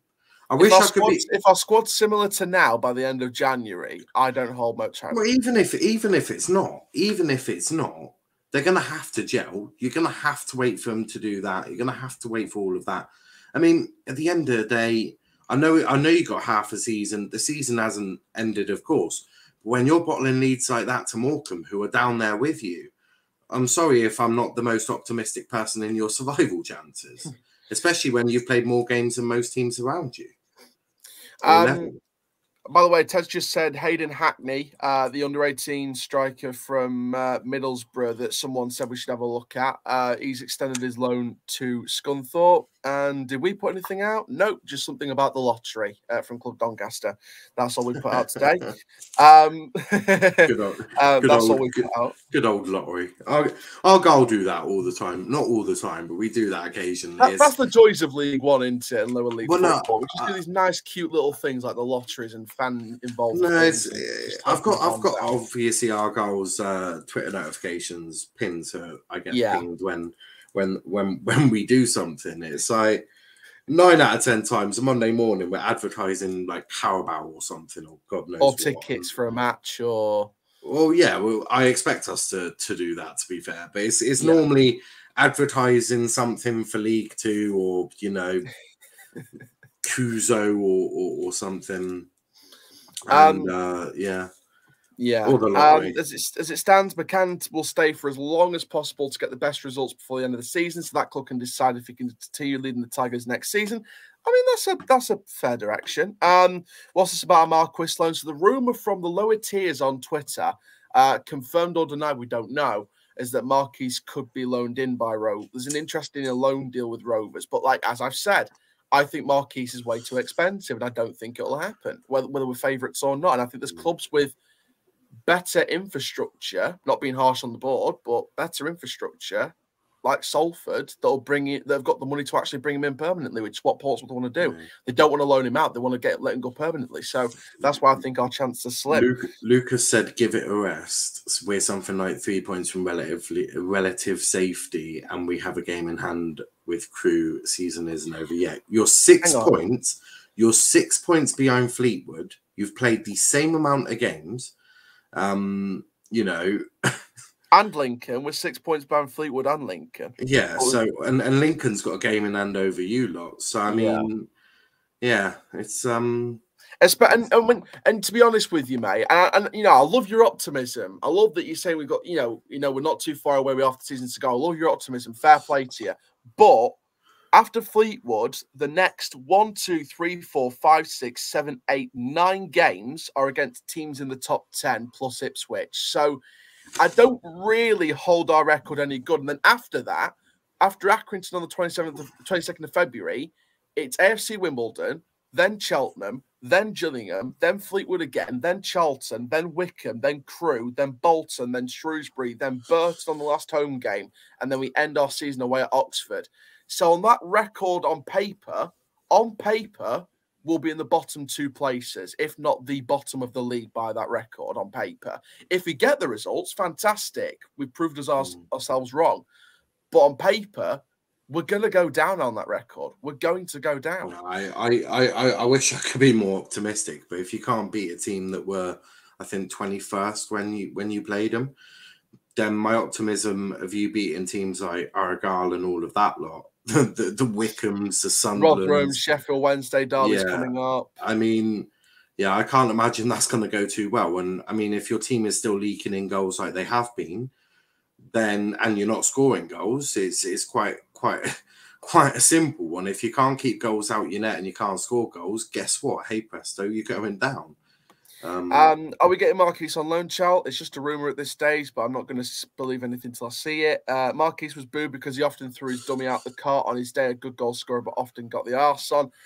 You know, and those kind of players, you know, they're sort of the moaners, if you like. But for me, he was still a great player. So whatever people do is up to them.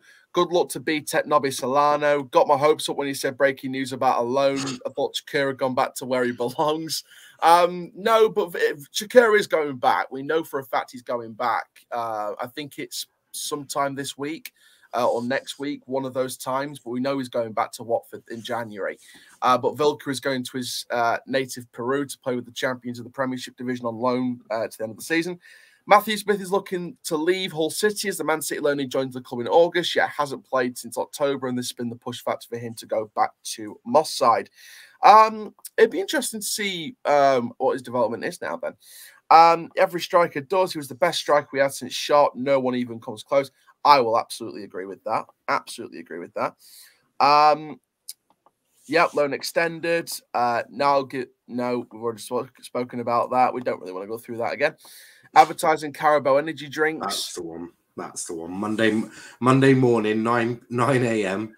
when we're either doing Carabao energy drinks or is it Kazoo? I think it's Kazoo. Yeah. We're normally advertising one of them. I'm presuming that it's because they're League One sponsors, aren't they? And we've got to do our bit. No, advertise this for us. Okay. Do you think there was any experienced managers who applied for the Rovers job, or was it saying something to divert attention to the supporters? No, I think there was experienced managers, but I think for some reason the board decided to go with the caretaker manager over the people that applied. Didn't you say that there was who's the fucker? Nigel Atkins. Didn't you say he applied for it as well? There was a couple of people that said, I think it was the Oxford game. I'm not too sure if it was or not. I think it was the Oxford game or the Sunderland game that Nigel Atkins was at the Keepmoat Stadium that day, from what I heard. So I don't know. We can't confirm or deny that. Graham Younger is useless. To be fair, Graham Younger is the one who identifies these players. And when you identify players like Thiago Chaker for men's football, sorry, you've got to answer for that. Through the grapevine, Omar Vogel is going to drop a Wellens diss track if Donny goes down. He is a musician. I want you to have some answers for calling to Chaker the Turkish Wonder Kid.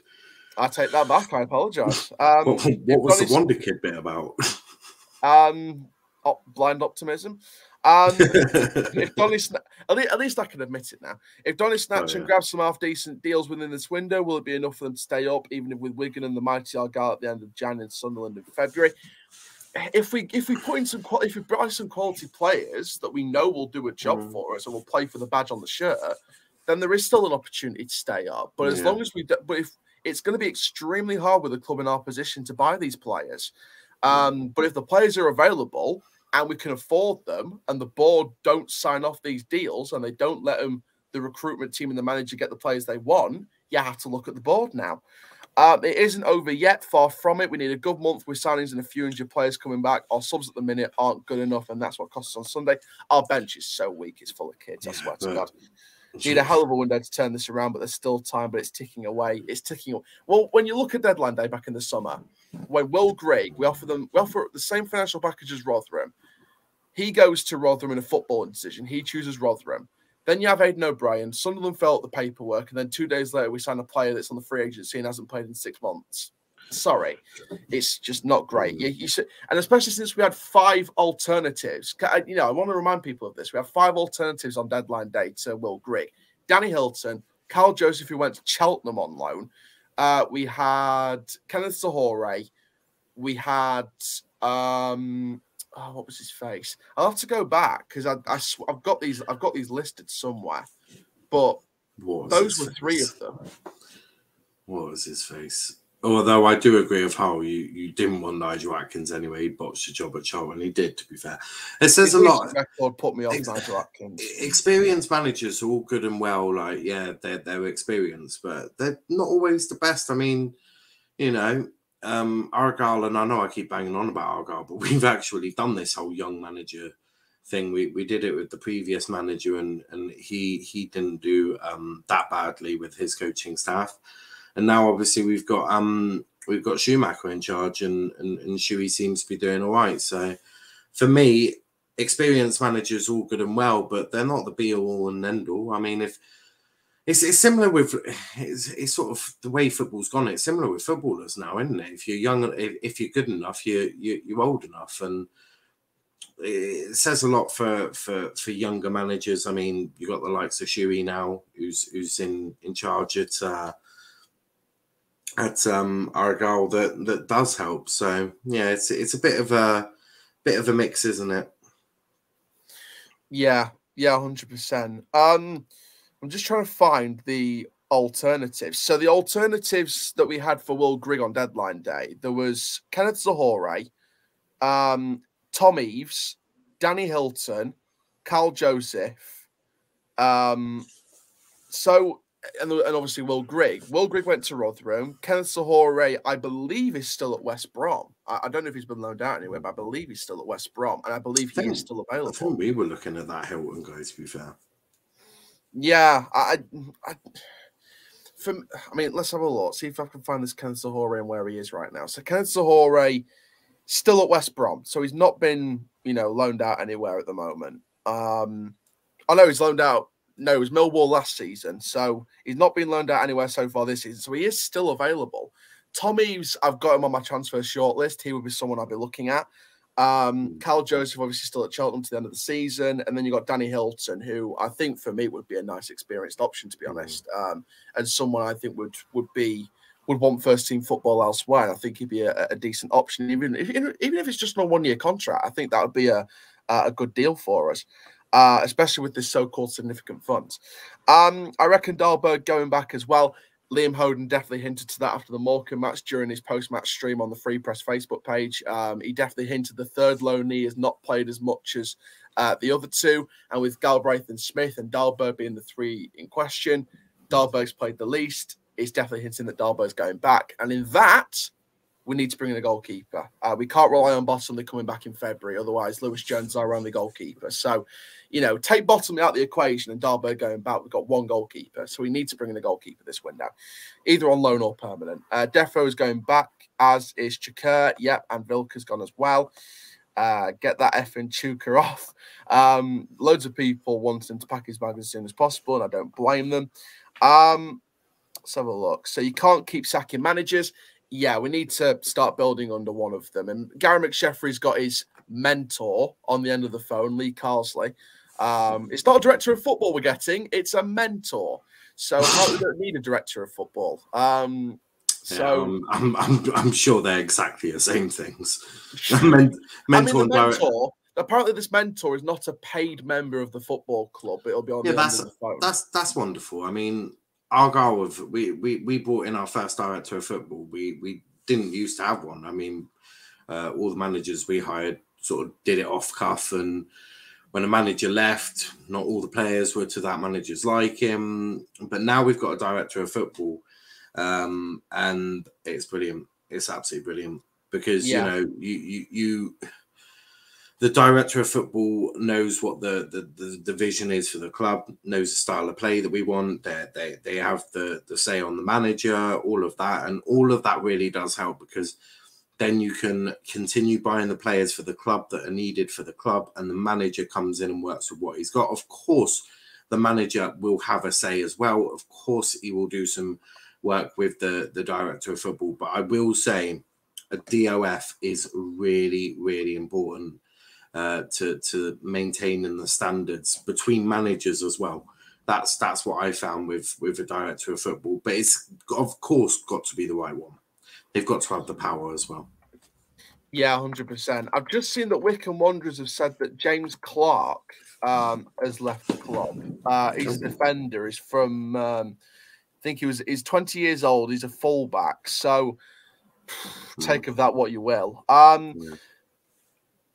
We don't want Nigel Atkins anyway. We spoke about that. Gary McSheffrey admits he would like to bring Marquis back to the Eco Power Stadium, although the finances involved make it difficult. And again, this is what I mean. Finance are going to get in the way of this happening. How many goals have you guys scored? 16 goals and conceded 46, right? I'm going to get the stats up specifically, so I know for sure.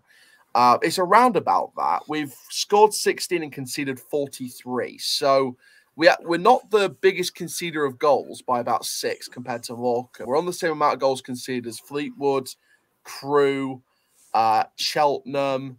Yeah, but we are the lowest. We are the lowest scorers by 2 goals. I was about to say it's the goals.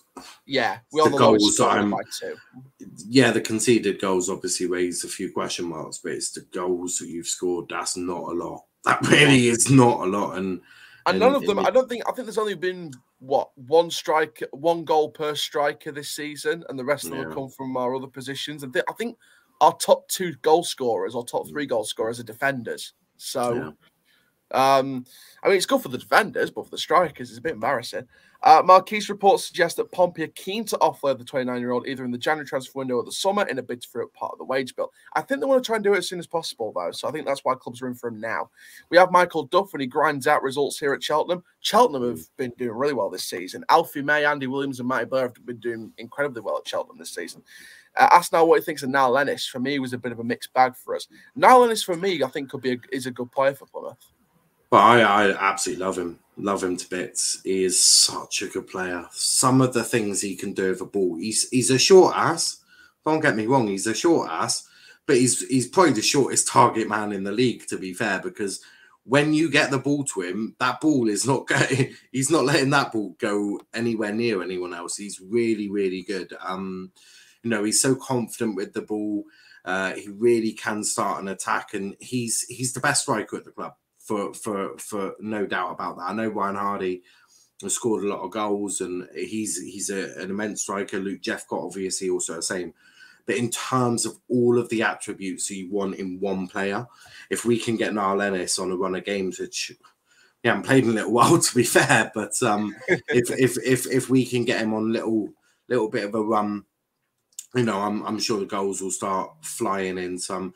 I absolutely love Niall Ennis. He's absolutely fantastic. Yeah, so we definitely made a mistake, possibly let him go. But we recruited better than you guys. We've got Crowley, Wright, and Carl Joseph. Crowley's left, so I think Dan Crowley's available, but again, it depends on the wage on him, where he goes next. Don't want Kenneth Zahore. He's more offside than Captain Birdseye, but less offside than Captain Wally.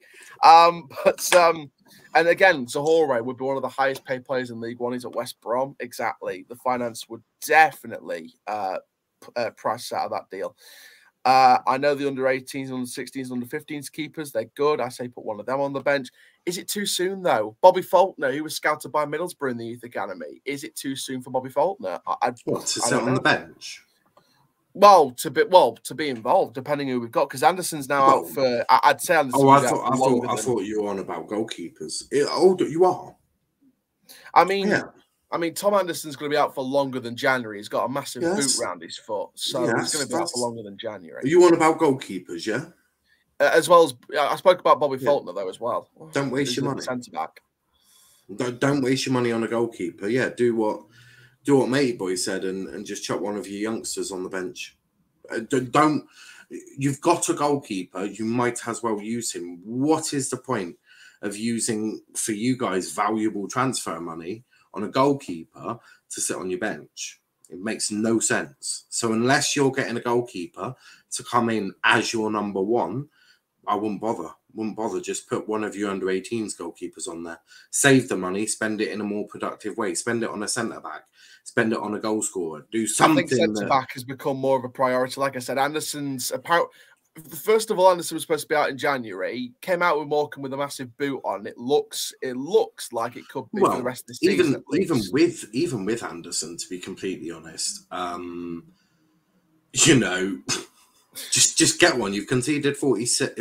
We need someone that's going to be an experienced partner to Joseph Aloe, because Aloe has been arguably one of our best players, our best defender this season. Aloe, he's been great. So we need someone that's going to be experienced and give him that sort of mentorship. Aloe is quite matured as a defender. Go get yourself a centre-back, a winger, and a striker. It will do you a much. And a holding midfielder. If you've got Braden Smith staying and Boss not coming back, we need a holding midfielder. If you've got the money, then yeah, cool. But if not, I would just look at. You've got to prioritise. You might not have the money for 4 players. Yeah, and Gary McSheffrey said quality over quantity, so maybe only a couple of positions is what we're getting, like 3, 4, 5 signings at most. I mean, that's not quality. That is quantity. 5 signings in January. That's a madness. I mean, I'm expecting 3 to 5, between 3 to 5, probably. Well, if he's going quality over quantity, I would expect 3, which is probably a centre back, a winger. He's replacing the 2 loanees he's replacing the 3 loanees that have gone back with different loan slots, and then he'll bring in a couple of permanents. So, well, you don't know that, do you? Well, I know he wants to replace the loanees, and they did say we're going to bring in a pair of loanees and several permanent signings. So whether that means replacing 2 of the loan slots and then replacing one of the loan slots with a permanent, and he may want that, right? He may want that. He might not necessarily get it. If we don't bring anyone in January, I want to win the lottery, but the chances of that are pretty damn slim. Yeah. We have a couple of Doncaster boys here at Cheltenham. Matty Blair, Alfie May, Andy Williams. We love Andy Williams just because he's like a dad playing football. It's annoying that we're both at the FA Cup with a little 3rd round tie. That's annoying. MK Dons are the best football inside in League One. They've made the most passes, but they're a joke of a club. Look at their stadium and they get 5.5k a game. The one thing MK Dons has, though, that we haven't got is a director of football. And just look at MK Dons. If O'Reilly goes, if Fisher goes, if some of those other prospects go to the Championship, look at how MK Dons will operate in this window and replace those players with the same amount of quality. Look how they'll replace him, and that's what we need to be doing. Masengo could be a man in demand during the winter window, and it comes as no surprise with the news that Watford tried to steal him away from Bristol City back at the beginning of the season. I think he'll be a player in demand. I would look at getting Danny Mayer at Plymouth. I'm not sure he's playing. No. He's playing more than adequate game time. You can keep your hands off. You are absolutely right. He is one of the best technical footballers in League One, which is absolutely one of the reasons why he'll never leave. I mean, I know we got Ryan Broom, but I do firmly believe that we can play Danny Mayer and Ryan Broom together. And also we've got Panucci Kamara, who's currently at the African Cup of Nations. So big up Panucci. He's facing Mohamed Salah in about a week's time. So Salah's going to be pocketed by Panucci Kamara. Absolutely love that sexy bastard. He's such a beautiful human. So yeah, it looks like Mo Salah's going to find a back pocket of our beautiful central midfielder. So with that happening as well, and with him not here in January, the likeliness of us letting Danny Mayer go is slim to say the least. But yeah, Ryan Broom is an ex-Cheltenham boy. I mean, Dan Crowley's available, so we'll see if we go for him or not, if anyone else goes in for him. Anyway, he wants to stay up in League One. The league is so much better than League Two. Sorry if that's being elitist or privileged, but the players you get in League One are better. League Two, you might bring in some gems that's going to help build you towards being of a higher standard, but League Two, League Two could offer clubs that shouldn't be in that division a chance to rebuild and start again. Like some people may say a step down to League Two is what we need because we've been spending short term for a while now. It's bit us on the backside. Maybe we need a relegation to actually give us a big shake up and a wake up call. Yeah, but one that meant to happen when you got promoted with us that year. Exactly, but then we did nothing in those 5 years apart from one playoff season. We were supposed to be in the championship in 2017. We announced a 5-year plan to get into the championship by this year. It's this year, and we're not even there yet. I get all of that, but is relegation really what you want? No, not really. I can't. You don't want to be restarting second time in 5 years. You know, if we end up restarting and we rebuild our squad every year, we have a brand new squad every year. What's the point in having a new squad next year as well and having to restart for the second time in 5 years? In my opinion, we need to get rid of Chakir and Dadu. Dadu's on a 2-year contract, so if we're going to get rid of him, we've got to pay him off. We don't want to be playing Sutton, Barrow, and Hartley. Jesus Christ, we won't be playing Sutton. They're going to be in League One. But Ryan Broom, ex-Cheltenham boy. I agree with Niall about the keeper situation. Use Bottomley on the bench. Then there's the emergency loan option if need be. I like Ennis at Donny. Very strong for a small lad. What are your thoughts on Houghton and Conor Grant? Loved Grant in his first line spell. Always scores screamers as well. Yeah. Houghton is the perfect CDM. The only issue I've got with him is it's a minor issue, but it just annoys me. Picks out far too many yellow cards. He's got to cut that shit down. He's going to be serving a 2-game ban at some point. I'm hoping it's not whilst Panucci's out because that'll just cause a headache. But Houghton has picked up too many yellows, and some of them were so needless. We're 3-0 down to Wickham, and he's getting booked for a tackle in the middle of the pitch where it's like, come on, you've got to be smarter than this. So I love Houghton. He's a great lad. Picks up a few too many yellows for my liking. Not even Dan Scar's picked up that many yellows, and he genuinely does hack you out if you get past him. So I'm surprised he hasn't been sent off at one point. And yeah, Conor Grant, his versatility is just crucial. He's such a good technical player. He's got a wicked cross on him. He's a fantastic left wing back. I know, obviously, he's originally a central midfielder, but he's a quality left back or left wing back, and absolutely perfect. But yeah, and yes, Ryan Broom is a Duracell bunny. Yeah. Which players do you think we need to get rid of, Chow? Well, Vilka's gone. Shakir will go. Dahlberg will probably go back. In terms of permanent players, you know what? Because our squad's so thin and we're not going to bring in like 10+ signings in January, some of them we've got to keep. If you're talking about the summer, like I think I sent this to a friend of mine who's a Rovers fan. I looked on Transfer Market just to see what our situation is in terms of contracts in the summer. I'm just going to share this with you guys. I don't think I've shared this yet, but this is so basically take away Dadu, Hawula, Ramo, Sean Williams, because that is what someone wants to get rid of. So take those 3 players out of it as well. The only players we're going to have left, so I'll take Williams out, I'll take Dadu out, I'll take Hawula out. We're only going to have Rowe, Taylor, Ravenhill, Close, Seaman, and Noel available next summer. We're only going to have 6 players next summer. Take away the 3 already. It'll be 9 with those 3 as well. So Jones is out of contract. Anderson's out of contract. I think Bostock's out of contract. Or basically all the rest of the players are out of contract. So that's one thing we've got to get sorted, because if we don't keep these guys on new contracts or we let some of them go, we're going to be bringing in a whole new squad again next season. And that means another rinse and repeat. The Hornets tried to test the waters with a bid for the midfielder back in the last transfer window, but ultimately the move was turned down. That was despite them off of the fee being near 8 figures. That was from Masengo. The 5-year plan is up to keep restarting because of change of manager constantly and COVID. Those are 2 major factors. I get that. Rovers and Argyle bottling the lead. Yeah, Portsmouth get into it first. Derek Adams, I will never forgive Derek Adams for that. He had the easiest game as well. I know it was away. We had the easiest game. We had to beat Hartlepool that were relegated already. Were relegated at the end of the game anyway. And we lost 2-1.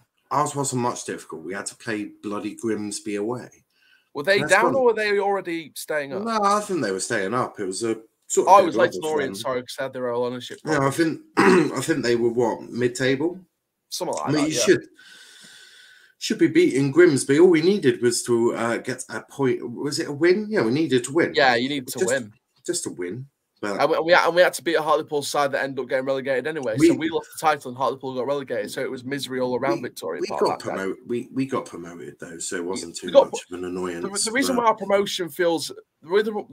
promotion felt in vain was because we were first for most of the season and we should have won that title. No, I do get all of that, but what do you get for winning the title? Well done, you get the trophy. But apart from that, you just get a trophy for the candidate. It's not exactly something to parade. Well, congratulations. You can have another trophy. You can lift a trophy. Ultimately, the end game is you still get promoted. So whilst I was annoyed with it, it's not like the Premier League where it's like, oh, damn me, we could have got that. And what we got, Champions League, should have got that anyway. Promotion, I'll take that.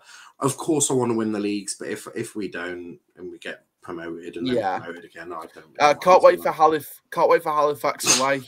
If they go up, to be honest with you, the irony is Halifax's manager is who I wanted. I wanted Pete Wild to be given a shot in the Football League, but imagine if he gets promoted, we go down and we get beat at Halifax and at the Eco Park Stadium next season. I mean, that would be embarrassing for a manager that I wanted.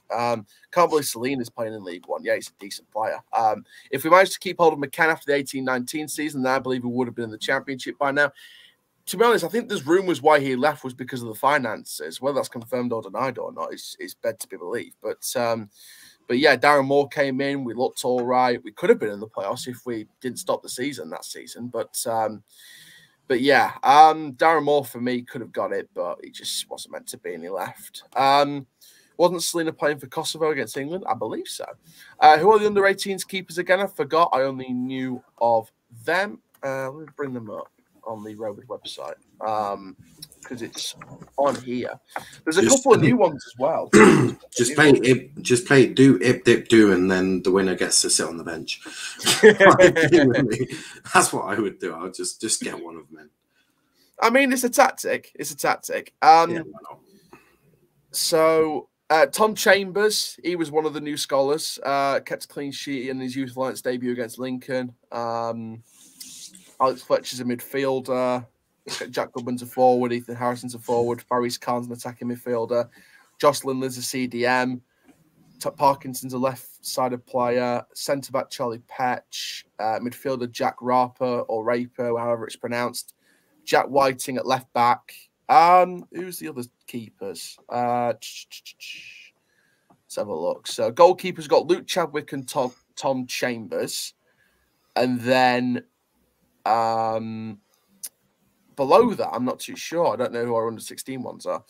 If there's still time, I've got the link up to come on. I'm going to get through these comments, then I'll be off to watch Doncaster Rovers Fan TV stream. There's actually a Doncaster Rovers Fan TV now. Question for the audience, Aaron and the Plymouth fan. Do you think X2 will finally get promoted, or will they bottle it again? How many times have they bottled promotion now? 4 times in League 2. They were a League 1 side. I remember the good old days when they were in League 1 and they stopped Sheffield United getting automatic promotion with Danny Wilson. Good old days. I did not find them good old days. No, of course they won't get promoted. It's Exeter City. They'll get to a final, lose 4-0 to Northampton. You know, if they're not automatically promoted, it'll be a different team like a Sutton or a Tranmere. Okay, they'll get slapped 4-0 by a different team then. Like, it's just Exeter. If they even make it to a playoffs. I mean, last season they didn't even get to a playoffs, did they? So no, that's true. It was more hardly glory that season. Yeah, Derek Adams and Exeter are hardly being convincing in the league, to be brutally honest with you. Yeah, we need Cops back, in my opinion. Cops has had he's had his time. Just let the man rest in peace. Aaron, you said on previous videos that Wellens is a good friend of yours. How have you heard from him in the last month? How's he doing? He's doing good. If you could meet the board over again now, what would you have seen since the last one? What question would you ask? I'd have asked the same question. I'd have asked what's the long-term plan for this club with the evidence to back it up. And, you know, they said what they wanted me to hear. And now they've talked the talk. Now I want to see some action. Blackburn Rovers are in advanced talks to sign Sheffield United forward Oliver Burke. Their long-term admirers of the Scotland international attempts to sign the summer transfer window. If they sign Oliver Burke, I'll guarantee you now, Ben Brereton Diaz is off to the Premier League. I'll say that for a fact. If they keep Ben Brereton and sign Burke, Blackburn are going to be back in the Prem next season. I'll pay Dudu's wages off since I got 350 quid. That'll be enough. Like Chadwick is the main under-18s keeper. Yeah, he's the main one.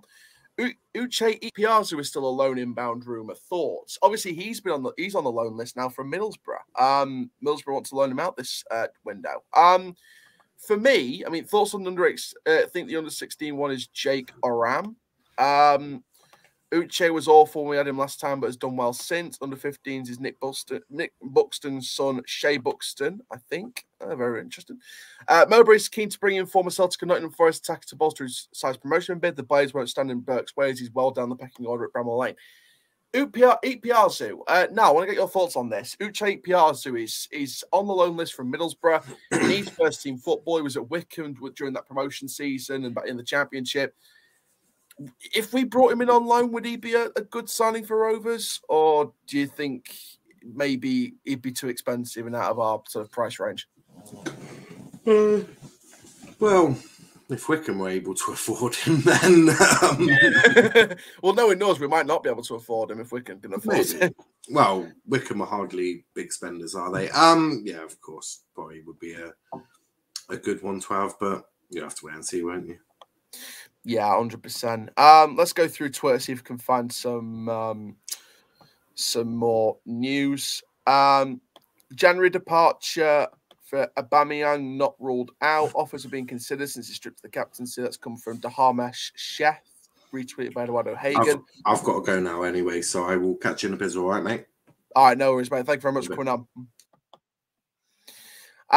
But yes, let's go through some final stories and some final comments. Just looking on Twitter, Harry Arter's returned to the parent club Nottingham Forest, so no doubt he'll either get some game time or be loaned back out. Hospitality from the Rotherham clash with Fleetwood. Pictures of Ryan Loft, sign of Bristol Rovers. In my opinion, I think it'd be enough to pay off his wages. Favourite sports beside football? Basketball. I love a bit of tennis. Like a little bit of cricket, American football, baseball, ice hockey, British basketball. Name a sport and I love it. I'll end up loving it.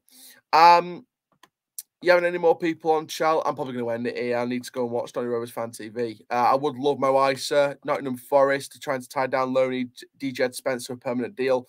Yeah, it's an extended loan for an option to buy, I believe. Damn, I was about to ask Nal and Argyle question. Sorry. Football and darts for me. NBA, who do you follow? I'm a Golden State Warrior. That's my adopted team. DJ arrived at the Reds on transfer deadline day in August to a loan deal until the end of the season from Championship rivals Middlesbrough. Since then, he's become a key part of Forest's side. Forest will be on for the playoffs this season. I think they've got a chance. But there we are, guys. That is going to be it for this video. Extreme bird watching. But yeah, those are the latest news. Obviously, if anything else starts breaking from Doncaster Rovers' point of view, I will bring it out in future streams. Obviously, it's hard at the minute with me working as well.